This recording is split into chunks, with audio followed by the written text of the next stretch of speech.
très limité de candidats à la présidentielle, de manière qu'on puisse réaliser l'alternance, encore une fois, qu'on a réussi par des regroupements en 2000, mais qui a été décevante. Donc c'est pour dire que c'est de la satisfaction à votre niveau de rester comme ça dans le cadre d'une coalition au lieu de cheminer seul. La conquête du pouvoir au niveau du chef de l'État, ça nécessite de rassemblement. Oui. Nous l'avons fait en 2000.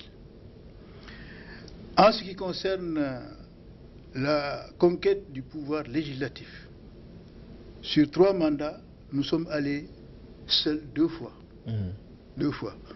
Par conséquent, on ne peut pas, parce que des adversaires qui n'ont pas d'arguments s'en prennent en somme aux alliances. Oui. On ne peut pas pour cette raison-là dire que bon, le problème c'est les alliances. Absolument pas. En tout cas, leur argument c'est que le RND n'a pas d'avenir avec Madior Diouf. S'ils font scission et veulent un avenir avec quelqu'un d'autre, l'avenir est devant nous. Parce que Madior Diouf dirige le RND et nous avons des échéances électorales. Or, un parti, c'est pas faire un groupuscule pour avoir le sigle et avoir les titres, mais c'est pour aller à conquête du pouvoir. D'accord. La coalition 2007, on en parle, elle a été mise sur pied lors de l'élection présidentielle du 25 février. Est-ce qu'elle se justifie toujours, cette coalition-là, dès lors que l'élection est maintenant d'une histoire maintenant? Les forces politiques qui se sont regroupées l'ont fait en 2000. C'était la coalition de l'espoir, Code 2000. Cette coalition de l'espoir en est venue à ce premier coup d'essai à 17% de l'électorat. Et la situation a été créée que, quel qu'ait été le candidat que nous soutenions, celui-là l'a emporté. Ça, c'était en 2000. En 2000, oui. En 2000. Donc, après 2000, nous n'avons pas jugé nécessaire de dissoudre cette coalition. Les forces politiques ont continué de se voir dans les cadres d'ailleurs beaucoup plus larges, comme le CPC, ensuite la CPA, et maintenant le Front Civil Sénégal. Ils sont des cadres d'unité d'action. Mais nous n'avons pas jugé nécessaire de dissoudre la CA 2007 qui vient après la Code 2000. Par conséquent, c'est tout à fait normal qu'une entente dans laquelle les rapports sont d'une harmonie particulière et par conséquent ayant beaucoup plus de chances de travailler, conquérir ce qu'il y a à conquérir sans croc-à-jambes, sans difficulté particulière, il est tout à fait normal qu'une alliance comme cela, qu'on la conserve. Mais il y a déjà un cadre unitaire qui est le Front Civil Sénégal. Tout à fait, où nous sommes tous. On n'a pas besoin de un cadre d'unité d'action. Oui. C'est à nous d'apprécier. C'est un cadre d'unité d'action. Oui. Un cadre d'unité d'action dans lequel nous sommes tous. Est-ce que la logique ne voudrait pas que les forces, en tout cas, se concentrent dans le cadre de ce Front Civil Sénégal-là? Au contraire, rien ne dit que c'est de la dispersion. Au contraire, c'est de la concentration de tirs et la multiplication de tirs sur la même cible. Oui. Alors, dans le cadre d'un audit budgétaire, nous allons en venir aux questions d'actualité. Des demandes d'explication ont été envoyées à des ministres. Le ministre du budget lui-même a été limogé. Tout cela vous satisfait? Oh non, non, monsieur Nick, non. Parce que, en réalité, le contexte ne peut pas être vu très clairement par le Fonds monétaire international qui a écrit une lettre pour qu'on limoge le ministre du budget. C'est comparable aux difficultés que nous avions à faire comprendre notre boycott nous opposition, des législatives de 2007. Les pays d'Europe de grande démocratie ne comprenaient pas tout de suite pourquoi ce boycott-là. Parce que chez eux, les fondamentaux de la dévolution et de la transmission du pouvoir sont réglés. Par conséquent, là-bas, les fraudes, c'est résiduel, c'est quelque chose de très peu important. Ce n'est pas le cas ici. Nous voulions démontrer qu'il n'y a pas eu élection le 25 février 2007, dès le premier tour, nous l'avons démontré. Ici, c'est la gestion informelle au mépris des lois et règlements institués par Abdoulaye Wade qui est le problème. C'était une mauvaise comédie quand même de distribuer des demandes d'explication à différents ministres. Vous savez, les responsabilités, il faut les comprendre d'abord en rappelant la lettre de mission de chaque ministre, en rappelant aussi les efforts qui ont été faits au niveau de l'Union économique et monétaire ouest-africaine pour moraliser la gestion financière dans les États. Et là, on comprend qu'il y a des insuffisances dans les efforts de l'UEMOA pour que le ministre en charge des finances puisse imposer une gestion correcte, normale, favorable à l'orthodoxie des décaissements au trésor public. Parce que, qu'est-ce qui a été dit? Dans une loi communautaire, dans le cadre de l'Union économique et monétaire africaine, dit que c'est le ministre des Finances qui est l'ordonnateur du budget national. Avant, ce n'était pas comme ça. C'était le président de la République. Mais il peut mettre en rouge toutes les finances publiques. La Constitution ne donne pas un moyen de le poursuivre. Voilà pourquoi on a voulu moraliser. Mais ce qui manque dans ce qu'a fait l'UEMOA par cette loi communautaire, c'est la protection du ministre en charge des Finances, quel que soit le pays dans lequel il se trouve. C'est-à-dire que le ministre, il a deux possibilités. Ou bien on lui fait faire des décaissements anormaux, il dit non, et il s'en va. Ou bien il ferme les yeux, il obéit à tout ce qu'on lui dit. Et là, il n'y a pas de problème, le gap se creuse, il se développe jusqu'au scandale que nous connaissons aujourd'hui. Donc, c'est de la très mauvaise comédie que de dire, bon, on va demander des explications au ministre. Le problème n'est pas le détail, du gap, le détail des dégâts qui ont été commis. Le problème, ce n'est pas le détail. Le problème, c'est pourquoi ça a été possible. Pourquoi ça a été possible? Mais c'est ce qu'on veut savoir, c'est ce souci de transparence de la part du chef de l'État. Vous l'avez toujours demandé. Donc si on accède à cette demande-là, finalement, il n'y a rien à dire. C'est-à-dire que la mauvaise comédie consiste en ceci. C'est que les ministres qu'on pourra considérer après comme les grands dépensiers, comme ayant été trop dépensiers. Mais ils sont allés à bonne école. L'exemple, c'est le président de la République.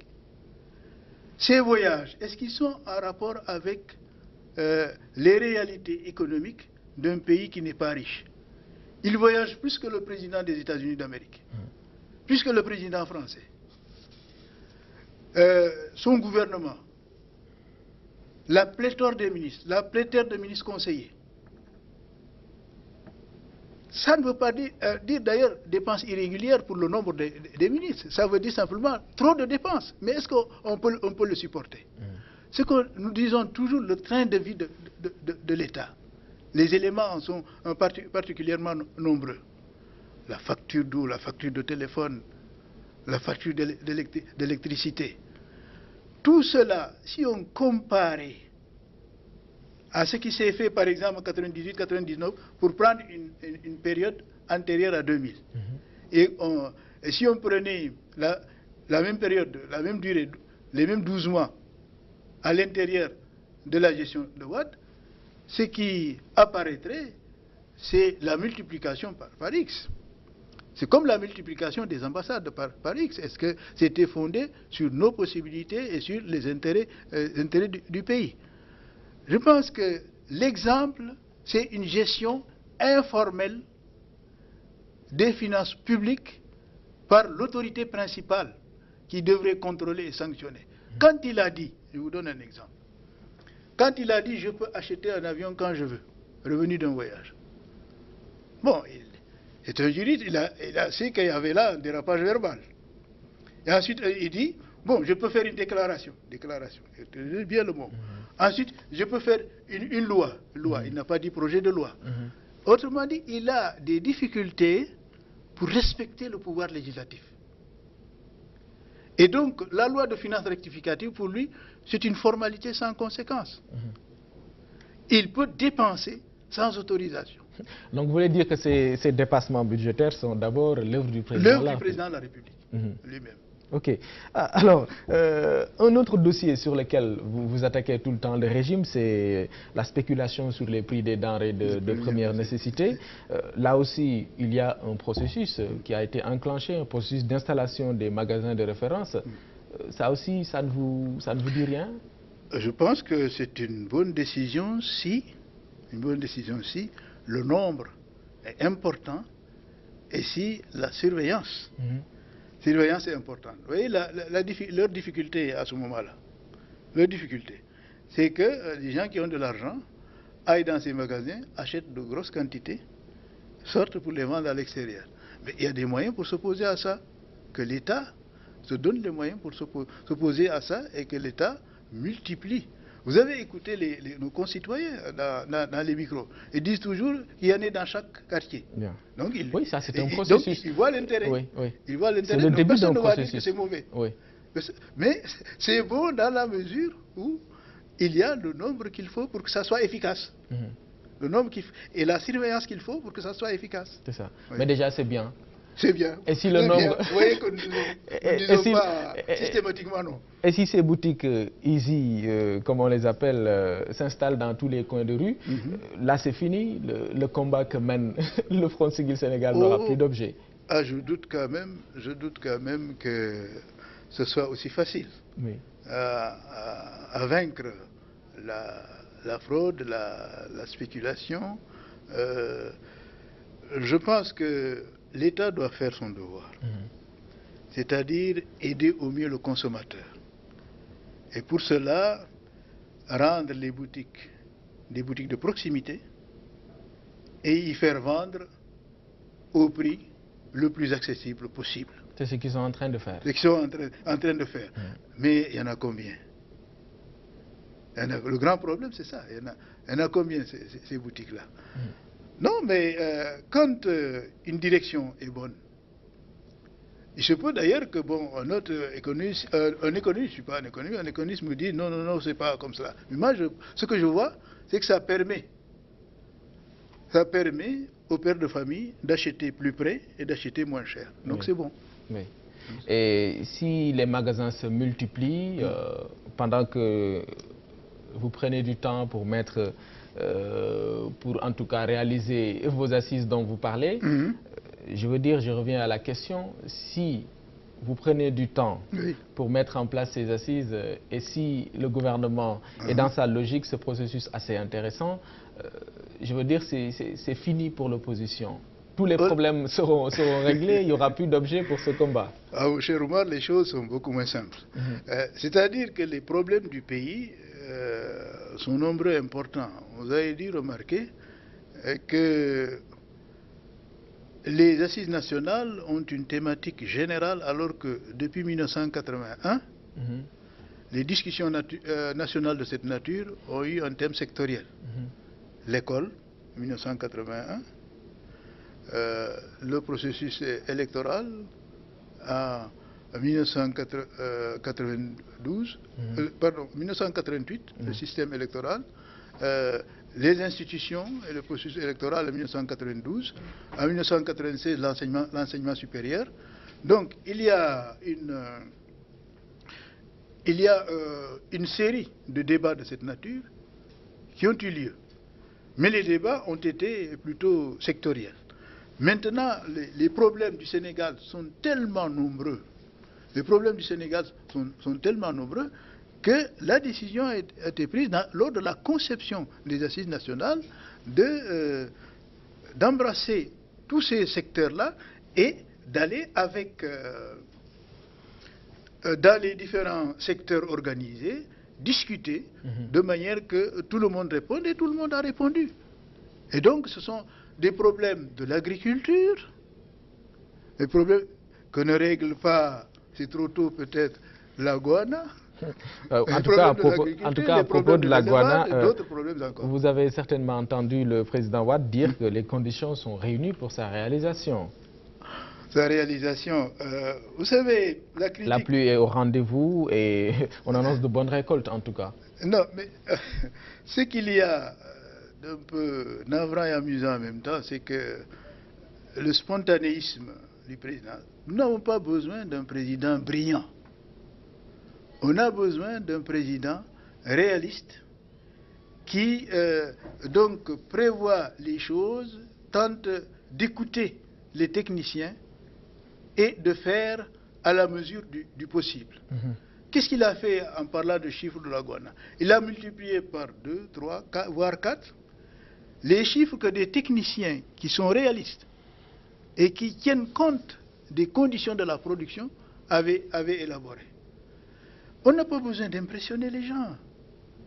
On a besoin de mettre les conditions d'une production normale, d'une production qui profite à tous, d'une production d'abondance. Or, pour cela, qu'il pleuve, ça ne dépend pas de nous, malgré ce qu'il raconte. On n'a rien maîtrisé du tout en ce qui concerne la pluie. S'il pleut, c'est tant mieux. Mais ce qui dépend de nous, c'est mettre les intrants à bonne date à la disposition des producteurs. C'est ça qui cloche. C'est ça qui cloche jusqu'à présent. D'accord. Alors, nous revenons à l'actualité du RND. On parlait tout à l'heure de ce comité d'initiative qui se réunit ce dimanche, a fini d'ailleurs de se réunir pour donc terminer le congrès du 14 juillet.